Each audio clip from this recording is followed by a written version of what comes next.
Ravi de vous retrouver sur Arte pour un nouveau numéro du Dessous des cartes. Aujourd'hui, on commence par prendre la direction de l'Irlande du Nord. Nous sommes en septembre 2022 et la reine Elisabeth d'Angleterre vient de mourir. Des fleurs ont été déposées à Belfast devant une fresque qui la représente en attendant la visite du futur roi Charles III. Sauf que dans la capitale nord-irlandaise, historiquement divisée entre partisans de la couronne britannique et à l'inverse des républicains farouches, l'héritier de la couronne d'Angleterre n'est pas forcément le bienvenu et les quartiers catholiques de Belfast ont même fêté la mort de la reine par des feux d'artifice. Constitué de différents territoires, le Royaume-Uni est régulièrement traversé par différentes lignes de fracture, monarchie ou république, Brexit ou Union européenne, des fractures que nous avons voulu explorer. Sortons nos cartes. Dans le langage courant, on utilise indifféremment les termes Royaume-Uni, Angleterre ou Grande-Bretagne. Mais en fait, chacun d'entre eux revêt une réalité géographique précise. Cet ensemble constitue ce que l'on appelle les îles britanniques. La Grande-Bretagne, c'est uniquement l'île principale de ces îles. Le Royaume-Uni, c'est la Grande-Bretagne et l'Irlande du Nord. Et enfin, l'Angleterre n'en est qu'une partie. Le Royaume-Uni est donc une construction géopolitique particulière. C'est un État multination composé de 4 entités, l'Angleterre donc, l'Écosse, le Pays de Galles et l'Irlande du Nord. C'est aussi un pays insulaire, entouré par l'océan Atlantique, la mer du Nord, la Manche, mais aussi la mer Celtique au sud-ouest et la mer d'Irlande entre les deux îles. Sa superficie totale est de 246 690 km² et en 2020, sa population est estimée à plus de 67 millions d'habitants. C'est une monarchie constitutionnelle dont le roi est Charles III.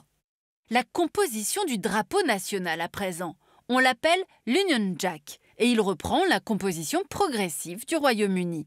En effet, la construction du royaume est une longue histoire de conquêtes militaires, d'unions politiques et de vagues de colonisation, et c'est ce qu'on va voir maintenant. Guillaume le Conquérant et ses successeurs unifient l'Angleterre en créant les fondements administratifs d'un véritable État. 1283, Édouard Ier d'Angleterre achève la conquête du Pays de Galles et à partir de 1535 sous le règne d'Henri VIII, le Pays de Galles est progressivement soumis aux mêmes lois que le territoire anglais. 1707, c'est l'acte d'union entre Anglais et Écossais, ainsi que la naissance du drapeau officiel qui combine le drapeau anglais et le drapeau écossais. Au moment de l'acte d'union de 1801 avec l'Irlande, et donc de la création du Royaume-Uni de Grande-Bretagne et d'Irlande, est ajoutée la fameuse croix de Saint-Patrick. Seul le drapeau gallois, le dragon rouge, n'apparaît pas sur le drapeau britannique, car le Pays de Galles a été rattaché par conquête et non sous la forme d'une union officielle. Ainsi, le Royaume-Uni est différent du modèle État-nation qui prévaut sur le continent européen. Les Écossais et les Gallois se définissent d'abord à travers leur identité spécifique avant leur identité britannique. Et en Irlande du Nord, une partie de la population, essentiellement catholique, se réclame de la nation irlandaise. Ces nations constitutives, selon le terme officiel, bénéficient d'une autonomie croissante depuis la fin des années 1990. C'est le processus de dévolution lancé par Tony Blair. D'importantes compétences sont dévolues aux assemblées d'Écosse, d'Irlande du Nord et du Pays de Galles. Elles peuvent légiférer sur des problématiques régionales telles que les transports, la santé ou encore l'éducation. La politique étrangère ou la défense demeurent les principales compétences du gouvernement du Royaume-Uni et sont traitées à Londres au Parlement de Westminster. Malgré tout, cet État à 4 nations est particulièrement déséquilibré. En effet, c'est l'Angleterre qui prédomine dans tous les domaines. Tout d'abord parce qu'elle regroupe plus de 84% de la population totale. Ensuite parce qu'économiquement, l'Angleterre contribue à 86% au PIB britannique. Et enfin politiquement, puisque les députés anglais représentent 82% des parlementaires élus à la Chambre des communes. Et cette très large domination de l'Angleterre, elle a pu et peut encore engendrer certains ressentiments en Écosse, au Pays de Galles ou en Irlande du Nord. Ces nations britanniques ont longtemps été cimentées par des valeurs partagées telles que la couronne, la religion protestante ou l'idée d'un destin commun. Or, cette unité, elle est davantage contestée qu'auparavant et c'est ce qu'on va voir maintenant. Le référendum sur le Brexit de juin 2016 a clairement révélé que les clivages internes hérités des précédentes décennies existaient toujours. Le Leave l'a emporté à presque 52% au niveau britannique. Cette victoire s'est traduite par 52,5% au Pays de Galles et 53% en Angleterre.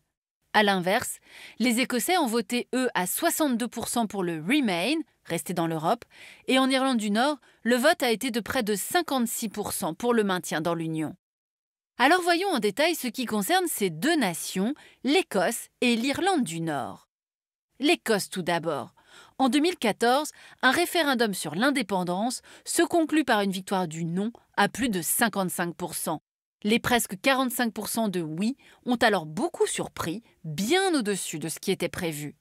Ainsi, en 2022, après le Brexit, le gouvernement de Nicola Sturgeon, alors Premier ministre, publie une série de documents Building a New Scotland, proposant une vision d'une Écosse indépendante et annonce l'organisation d'un nouveau référendum. Sauf que la Cour suprême du Royaume-Uni juge que le Parlement écossais n'a pas le pouvoir de légiférer sur l'organisation d'un tel scrutin. Nicola Sturgeon puis ses successeurs considèrent alors que les élections générales de juillet 2024 seront de facto un référendum. Mais le parti ayant reculé de 48 à 9 sièges sur les 57 réservés à l'Écosse, les négociations pour l'indépendance semblent pour le moment compromises. En Irlande du Nord, à présent, les affrontements des années 1960 et 1970 sont officiellement terminés depuis 1998 et la signature de l'accord dit du Vendredi saint. Toutefois, les clivages intercommunautaires restent extrêmement marqués. Les catholiques républicains ne vivent pas dans les mêmes quartiers que les protestants loyalistes, qui sont ceux qui veulent rester dans le Royaume-Uni. On retrouve ce même clivage lors du référendum sur le Brexit. Un Brexit qu'il a fallu ensuite appliquer en Irlande avec le problème épineux de la frontière entre l'Irlande du Nord et la République d'Irlande. En 2020, le protocole nord-irlandais prévoit de maintenir les règles européennes en Irlande du Nord afin de conserver la fluidité des échanges avec la République d'Irlande voisine. Mais cela conduit à la mise en place de contrôles douaniers avec le reste du Royaume-Uni, quelle que soit la destination, Irlande du Nord ou République d'Irlande. On se souvient des images de longues files d'attente de camions à la frontière ou dans les ports. Cette situation provoque de fortes tensions et début avril 2021, de violentes émeutes éclatent dans les quartiers unionistes loyalistes de Belfast notamment. Février 2023, un nouvel accord dit Cadre de Windsor prévoit une nouvelle organisation. Il instaure 2 voies pour les marchandises en provenance de Grande-Bretagne vers l'Irlande du Nord. Une voie verte, les marchandises qui restent en Irlande du Nord ne sont pas contrôlées. Une voie rouge, les marchandises qui ne font que transiter par l'Irlande du Nord à destination de la République d'Irlande et donc de l'Union européenne restent soumises à des contrôles. Il reste maintenant à voir quelles en seront les conséquences. Enfin, depuis février 2024 et la nomination de Michelle O'Neill comme Première ministre, c'est un parti, le Sinn Féin, favorable à la réunification de l'Irlande, qui est au pouvoir. En plus des problèmes territoriaux que l'on vient d'évoquer, la possible désunion vient également du fait que les institutions cimentant les nations, telles celles de l'allégeance à la couronne, s'affaiblissent. Or, elle était un puissant lien entre toutes ces identités. Ainsi, Élisabeth II incarnait la stabilité des institutions. Mais sa disparition, ajoutée à la moindre popularité de Charles III et divers scandales autour de la famille royale, ont posé la question de l'avenir de la monarchie. L'étude de Lord Ashcroft-Pauls montre que l'institution monarchique ne recueille que 50% d'opinions favorables en 2023. Et si le républicanisme reste minoritaire au Royaume-Uni, il progresse malgré tout depuis une dizaine d'années, sondage après sondage, avec de nettes différences suivant les composantes du Royaume-Uni. Voyons lesquelles. Les Anglais sont les plus attachés à la monarchie, juste devant les Gallois. En Écosse, le républicanisme est particulièrement représenté dans les partis indépendantistes. En Irlande du Nord, les républicains sont plus nombreux que les monarchistes, dans des proportions quasi égales à la répartition entre catholiques et protestants dans la population. Cette même étude montre aussi qu'y compris dans le Commonwealth, ce soutien à la monarchie est très variable. Le Commonwealth a été mis en avant par les partisans du Brexit afin de justifier que le Royaume-Uni continuerait à garder une forte ouverture internationale grâce aux 56 États qui en sont membres. Pourtant, depuis 2021, la Barbade est devenue une république et l'option républicaine semble aussi davantage séduire que la monarchie dans les îles Salomon, aux Bahamas, en Jamaïque, mais surtout en Australie et au Canada. Une part significative de la population de ces États semble penser que le lien avec la monarchie britannique est un héritage colonial qui n'a plus lieu d'être au XXIe siècle. Voilà pour cette visite du Royaume-Uni désuni sur certains sujets, notamment le lien avec la monarchie britannique, à nuancer cependant car les drames récents vécus par la famille royale, les maladies notamment de Charles III ou de Kate Middleton, réveillent le caractère affectif de cette relation. De même, le parti britannique Republic, qui milite pour un référendum sur l'abolition de la monarchie, ne comptabilise à ce jour que quelques dizaines de milliers de militants. C'est avec lui que nous avons préparé cette émission. Le chercheur Marc Bailoni est notamment l'auteur, avec Delphine Papin, de cet atlas géopolitique du Royaume-Uni.